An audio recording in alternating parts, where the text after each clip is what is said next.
Cuba komen sikit macam mana korang buat bila korang bawa kereta automatik dan korang nak masuk ke parking. Korang tolak dulu ke P and then baru tarik handbrake ataupun macam mana.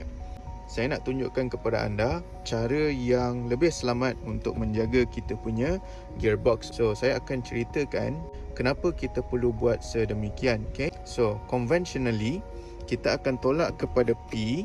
Okay? Lepas tu kita akan tarik handbrake. Okay? Cara ini kurang selamat sebab the weight of this car kita dah letak dekat kita punya gearbox dulu sebab kita dah masuk dekat P. So, cara untuk kita selamatkan kita punya gearbox adalah kita letak kepada N. Okay? Biar gear tu adalah in neutral. Okay?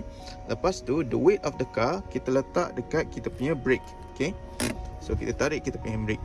Alright. So, lepas itu, barulah kita akan shift the gear pergi ke P.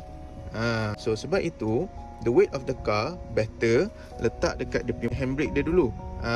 Okay. Then baru kita masukkan gear lever ni kepada P. So dapat tak sesuatu? Kalau anda berminat untuk booking, tekan beg biru itu sekarang.